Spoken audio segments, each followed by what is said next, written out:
We present to you the podcast Wounded Hearts, Wounded Churches.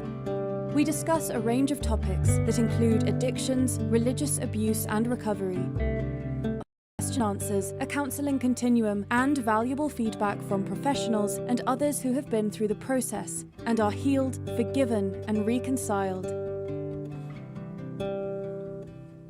If they can achieve this, so can you. This program can be heard on iHeart, Stitcher, Amazon Music, Pandora, Apple Podcasts, and others. Make no mistake, this podcast sustains and implements three things: healing, forgiveness, and reconciliation within the Church of God. Thanks for listening.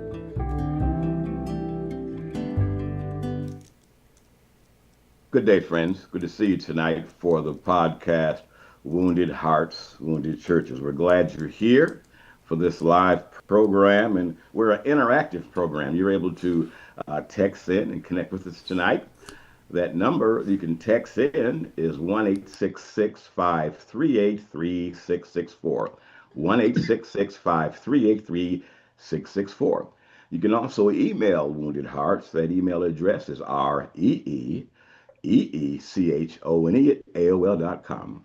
And we have two phone numbers also. You can call in and connect with us. Those phone numbers for Wounded Hearts is 478-283-9093, 478-283-9093, or 478-784-7600. So again, glad you're here tonight to take part in this program we have for you.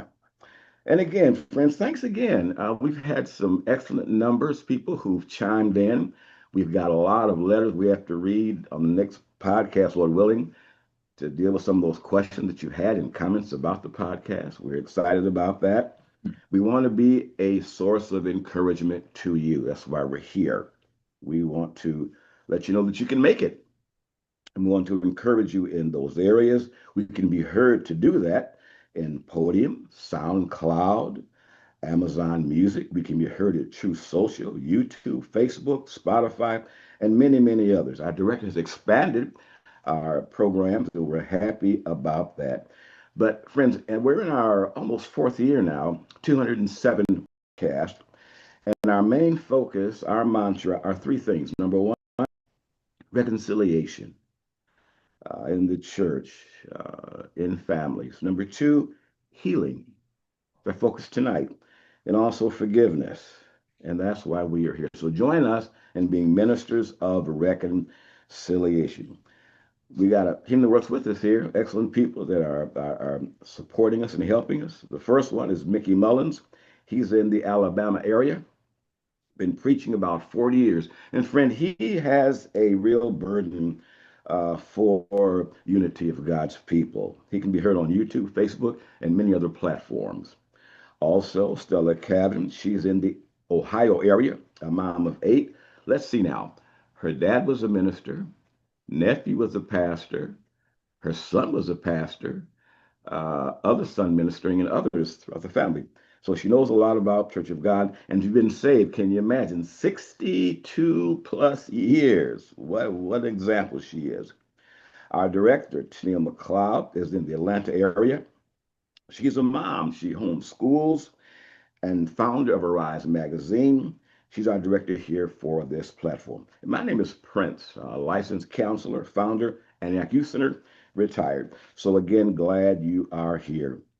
You know, friends, we talk a lot about those three areas: healing, reconciliation, and forgiveness. I'd like to focus on people who have been devastated, church situations, unfortunately. And again, I submit to you briefly the book by Mr. Davis. Can you imagine? 40 million people have stopped attending church services. Shocking. And of course, you and I know folks that have been wounded or hurt for whatever reason, sitting home. We want to reach out to them. Also, there's a lot of young people, Church of God, who are just hurt and embittered and maybe confused. We want to reach out to those people. Now, it's important to talk to those who are being healed through trauma. And that we have tonight a good friend of ours, Brother Steve been the past couple of weeks. And he has a testimony of healing from trauma. He doesn't know it, but my background's in counseling, and I'm retired now, thank the Lord. But we use a book called the DSM-3, and I've been testing Steve for the past 3 weeks to find out is there healing. And yes, there's healing, and we're going to find out how. So if you know someone who's been damaged, maybe a backslidden, not coming to church services, this program is about healing after you've been wounded. Brother Steve is a missionary, really. He's been to Cambodia, Philippines, Ukraine, other places. He speaks Russian. They have a connection in Gaza. You know Steve's father, prominent evangelist years ago and pastor. And of course, he planted the Filipino mission feeding program, which feeds over 1,000 young people a month. Exciting work. And so, but today he's here about his book. It's called 60 Years in the Church of God. Exciting read. Steve, number one, glad you are here. Let's give him a hand for being here tonight. Thank you. Thank you. We're glad, man. It's Mhm. all right. Brother Steve, about the book, where can we order it? You can get it on Amazon, or if you just contact me direct at my email, wingatesp@gmail.com, then I'll direct you.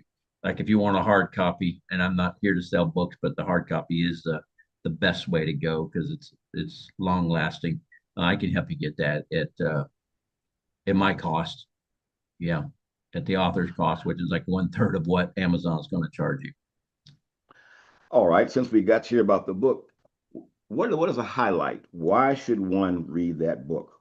Give me a highlight about the book. Well, it's not magical. I'm not anybody special that wrote it, but I am the one that ended up writing it. Nobody else did. I kind of thought somebody would have before now. I started to write a book on Revelation. It was called Revelation Equals Church History.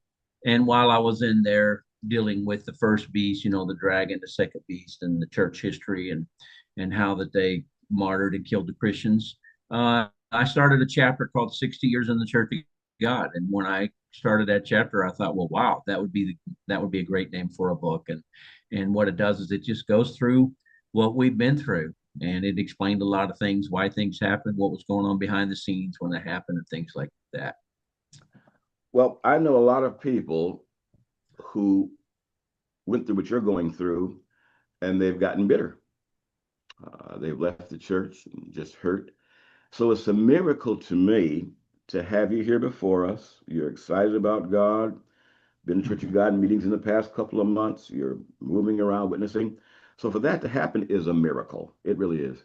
To go through what you went through and still smiling, emailing, texting, traveling, writing a book, that's excellent. So we want you to let you know what you did to help out someone else tonight who's going through that.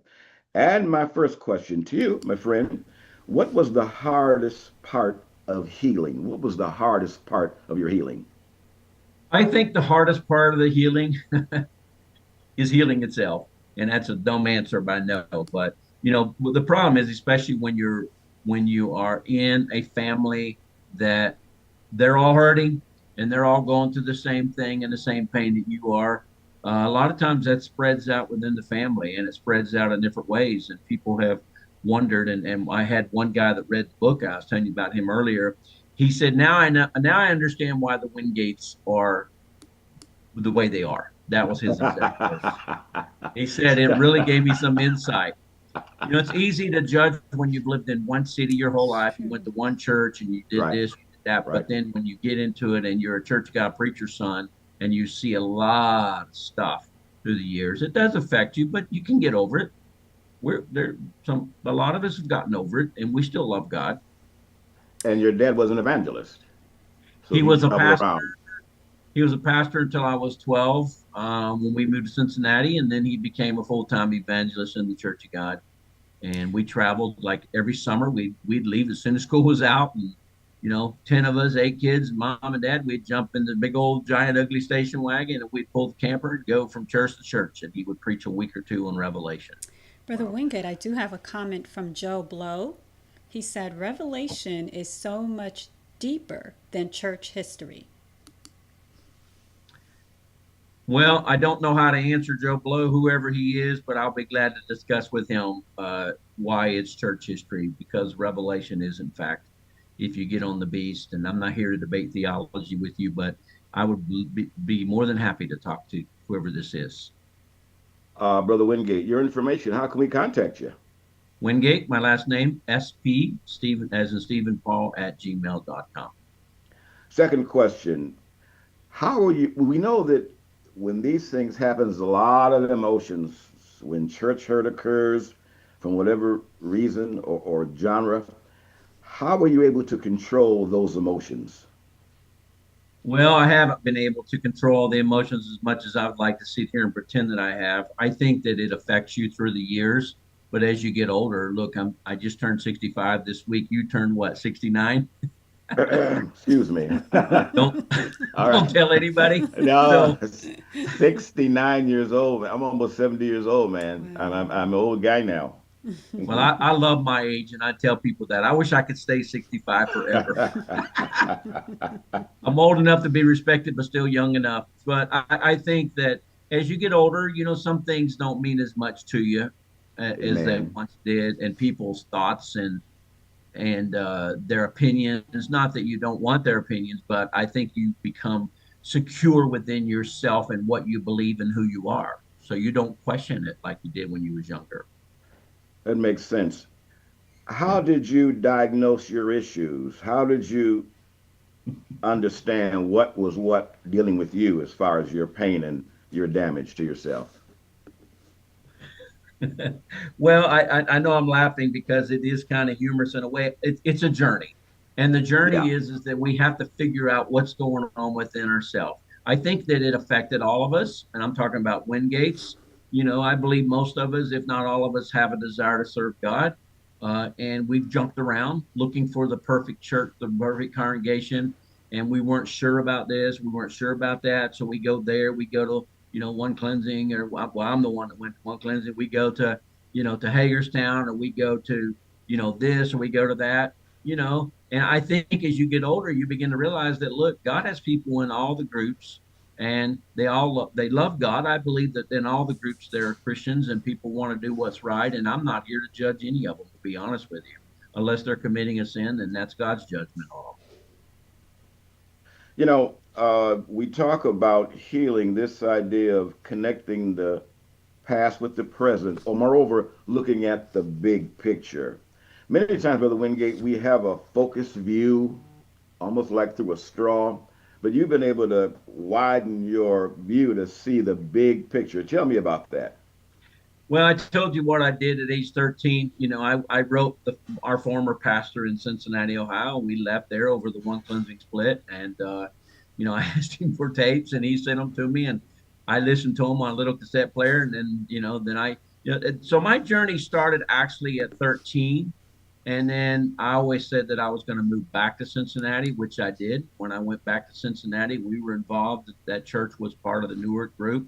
And then, so I got to see a lot of that. I was exposed to a lot of the ministers there. And being a Wingate, when I went into the home, that opened a lot of doors for me because, I Sure. mean, where pastors would invite me to their homes after church, where they might not do it to most other people. But because I was a Wingate, not saying Wingates are special, but they just felt like there was a connection there for Right. whatever reason.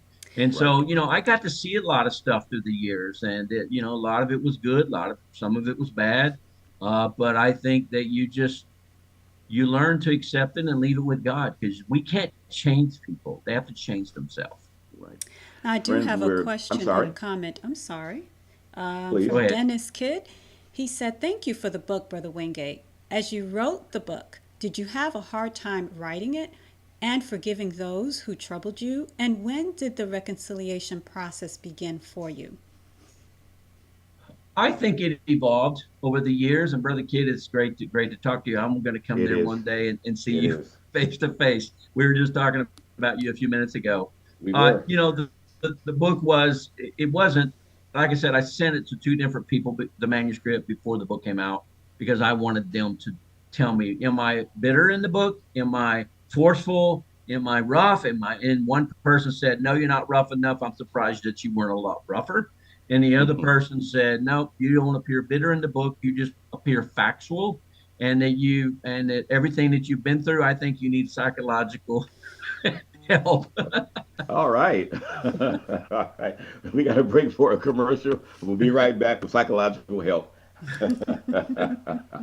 Greetings. Wounded Hearts, Wounded Churches is a weekly podcast reaching out to the disenfranchised, disconnected, or wounded. Remember, you are not forgotten. You went through a debilitating situation. As a result, we are reaching out to you in love with forgiveness, reconciliation, and healing. We also offer an exciting magazine called Arise.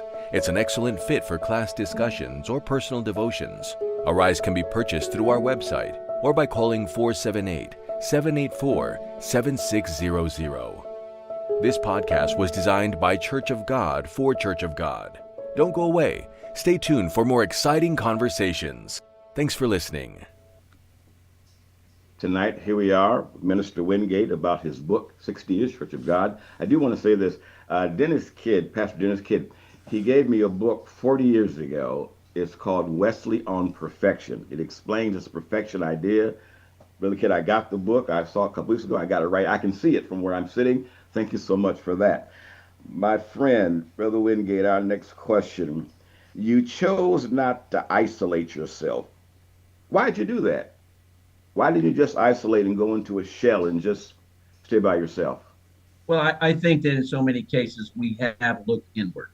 If you go if you go to Isaiah, Isaiah said, "I saw the Lord; He's high and lifted up, and His train filled the temple." So there's three looks there in that chapter in Isaiah. Isaiah looked up, and then he had to look. He looked out, and then he looked in. And I think that we have to quit looking in so much, and we have to start looking out. And when we start looking out, then what happens is we find that people they're hurting, they're going through hard times, and I think that I could sit home and feel sorry for myself, but nope. Sure. I got out of the country and started feeding children. We didn't know the first thing what we were doing, but it happened. We're so thankful for the program, how it's evolved, and now we're in 6 churches feeding in those churches, and I don't have to be there anymore. Beautiful. Friends, you've got about 9 more minutes here to talk to our guests tonight. That text number is 1-866-538-3664. And you've got time running away from us. My friend, Brother Wingate, how did you reduce those triggers? Things people would say to you, or you see somebody. How did you reduce those triggers that caused those knee-jerk reactions? Well, I don't think that you ever totally get over it. It's like a divorce. I don't think you ever totally get over that, or a death of a family member. I don't think you ever totally get over it. And it's just like, I was talking to Darren this week, and, I was talking to him, and he was telling me some things that I didn't even know or that happened to him when he was a kid, and then it kind of triggers in old feelings. And then what you have to do is you have to just tell them, look, you've got to turn over to God. And I believe He has. And you just try to move on, because we're not a robot. We're not stone. I don't care if we're sanctified. We're still not a piece of stone. We still have emotions and feelings that God gave to us. But when you're talking to a young person tonight, you were a young person. You were a Church of God baby, we call them. Grew up in the church. Your dad was a minister. Yes. And there's a young person. They went through a split. Maybe the pastor backslid or whatever. And they've been devastated. They've just been shocked. Any advice to them? Look up, look in, and look out. Mm-hmm. If you look up to God, He's the author and the finisher of our faith, not man. I told my 2 daughters over and over, I said, never, I don't care what happens, because this world is not stable. And even the world around the church is not stable in many cases. The church is stable. The church is. But Jesus is the rock. We should never forget that. Jesus said, if I be lifted up, I will draw all men unto me. And I know we in the Church of God, we love to lift up the Church of God. And look, I'm not against Church of God, so understand where I'm coming from. I heard a minister preach a message down in Cincinnati. I don't know if you knew him, Bob Ralph from Lancaster, Ohio. He preached a message. It was called, the name of the message was called Becoming Disillusioned with the Illusion. And I got offended at that. because I was so pro Church of God. And please, Church of God people are going to throw rotten tomatoes at me. It's okay. It won't be the first time or last time. But when I heard him preach that message, it offended me because I was like, well, but when I thought about his message and through the years I thought about his message, we have an illusion of what the Church of God really is, or what it is versus what it really is. And then we have to become disillusioned with that, and we have to accept reality. Not that we're tearing the church down, but the church is the people. You know that. I'm preaching to the Yeah. choir here. And sometimes people are not perfect. People are carnal. Look in the book of Corinthians if you don't believe that, you know. Mm-hmm. But I think that if I was a young person, I would just say, look, I can't control this situation. It's like going through divorce. You can't control it, but what you make of it is up to you. It's not up to anybody else. You have to determine that. So that young person, where should their focus be? Where should they be focusing on? Well, there's a lot of good people around the Church of God, and if you look at you haven't received my book yet. I sent it over a month ago to you, but Right. if you look at the front of the book, I will name uh, 40 people, I guess, that had an impact on me, and they treated me with love through the years. I didn't name 40 or 50 others because I couldn't put them in my book and feel good about it. Yeah, Mhm. but I say I'm so thankful that enough people treated me right, that what it did, it planted the seed that God helped that to grow and become something positive in my life. You mentioned that word love. Is that important in forgiveness, in healing? Is that a major tenet Oh in my that area? goodness. Yes, yes. Love is that. It's the key thing. But I think the problem is the almighty tongue in the Church of God is that a lot of people just want to shoot off at the tongue about this or that, or they might hear gossip and they never go to the person that's been blackballed. And a lot of preachers are really bad at that. That's the sad part about it is, Mm, because we're never going to win all the time.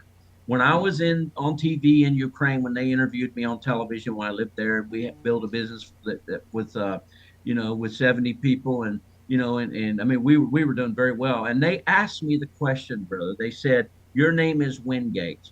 Do you consider yourself a winner?" Now this is what the Ukrainian journalist asked me because the first part of Wingate is win, and I said, "No, I'm not a winner. I'm a struggler." Because I learned in life that you don't always win, but if you struggle enough, you will win. And I think it comes down to the Church of God and to the things that we've seen, the negative, the positive, and whatever. If we struggle enough and don't give up, don't quit, you're not going to be able to stand before God on Judgment Day and say, "Oh, well, this preacher did this, or that one did that, and that one did that, and that's why I just went out into sin." God's not going to take that. He's not going to accept it. And I don't want to be on Judgment Day and have to tell God that I blamed it on other people. Because my dad used to say, "You want to go to hell with the hypocrites? You don't like them here? Why would you go to hell with them?" you know, no, I'm not going to hell with the hypocrites. I'm going to go to heaven, and I'm going to hold on to that rock like I told my girls. Hold on to the rock because Jesus is that rock. So, young person, what are you saying tonight? Don't give up. Yep. Keep moving. Keep going. Is that what you're saying, Brother Wingate? Yes, yes. And there are a lot of good people out there that you can reach out to. And this program is one of those people you can reach out. Thank you for that. Our time is gone. Our director, any more comments coming in? No, that'll be all for now. Brother Wingate, so again, how can we contact you with the book or with Q&A? What's your contact information? It's my email is the best. Wingate, my last name, WINGATESP as in Stephen Paul at gmail.com. And I will gladly talk to you. I would love to talk to you and be of help where I can. Wow, that's nice. Thanks so much. To Yep. our director, thank you so much. Brother Wingate, thanks again. We love you much, man. We appreciate Love you these too. couple Oh, of yes. programs. And to our listeners, thanks for chiming in tonight. May the Lord bless you. Have a good night. Thank you so much. Good night.